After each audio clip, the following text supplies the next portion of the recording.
Victorious warriors win first and then go to war, while defeated warriors go to war first and then seek to win.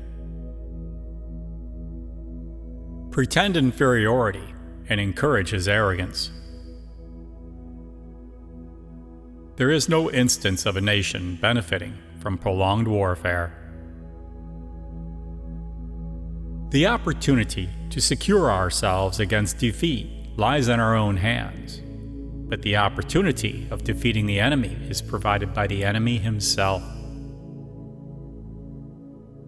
He who is prudent and lies in wait for an enemy who is not will be victorious.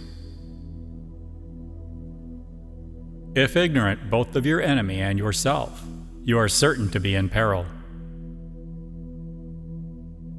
Thus, what is of supreme importance in war is to attack the enemy's strategy. Let your plans be dark and impenetrable as night, and when you move, fall like a thunderbolt. The greatest victory is that which requires no battle. Opportunities multiply as they are seized. Build your opponent a golden bridge to retreat across. Great results can be achieved with small forces. Begin by seizing something which your opponent holds dear.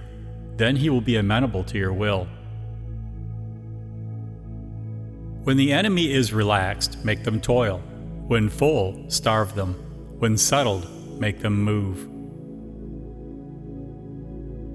Know thyself, know thy enemy. 1,000 battles, 1,000 victories. The supreme art of war is to subdue the enemy without fighting. Be extremely subtle, even to the point of formlessness.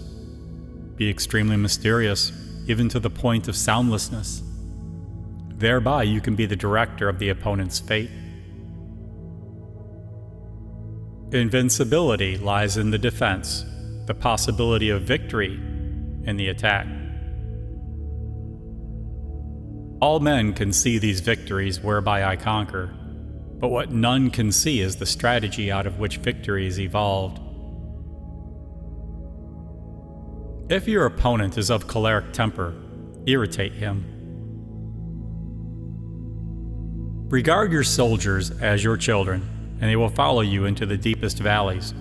Look on them as your own beloved sons, and they will stand by you even unto death. He who knows when he can fight and when he cannot will be victorious. If you are far from the enemy, make him believe you are near. The general who wins the battle makes many calculations in his temple before the battle is fought. The general who loses makes but few calculations beforehand. Quickness is the essence of war. Quality of a decision is like the well-timed swoop of a falcon, which enables it to strike and destroy its victim. Confront them with annihilation, and they will then survive. Plunge them into a deadly situation, and they will then live.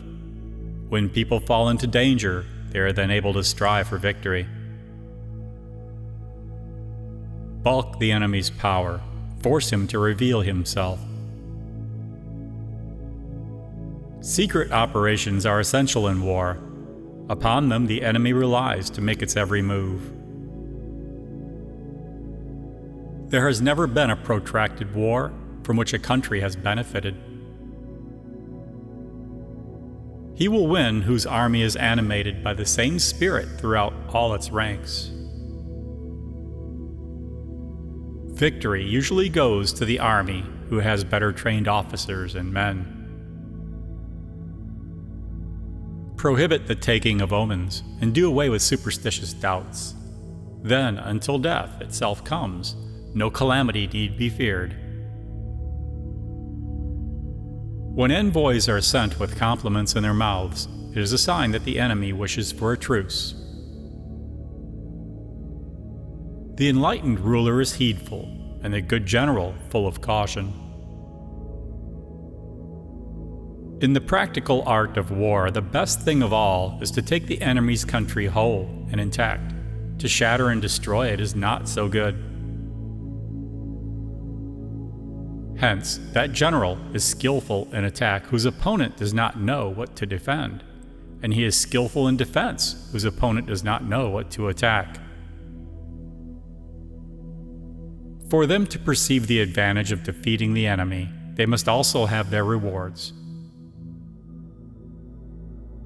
Appear weak when you are strong.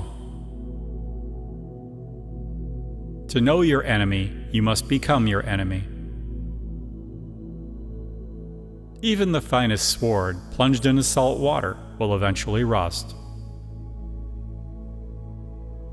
Who wishes to fight must first count the cost. If you wait by the river long enough, the bodies of your enemies will float by. One may know how to conquer without being able to do it.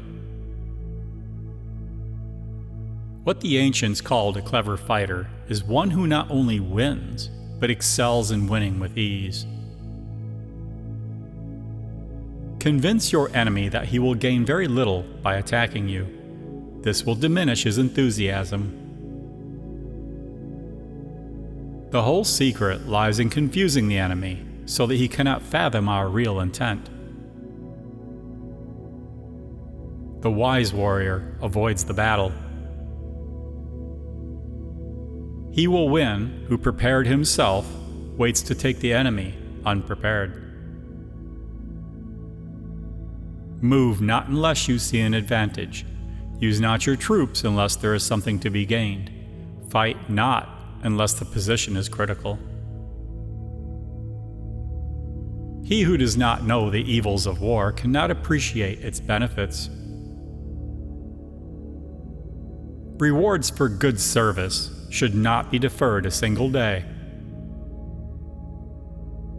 Conform to the enemy's tactics until a favorable opportunity offers. Then come forth and engage in a battle that shall prove decisive. When your army has crossed the border, you should burn your boats and bridges, in order to make it clear to everybody that you have no hankering after home.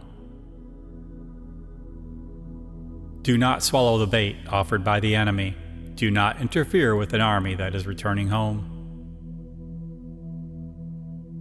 Be where your enemy is not. If you know the enemy and know yourself, you need not fear the results of 100 battles.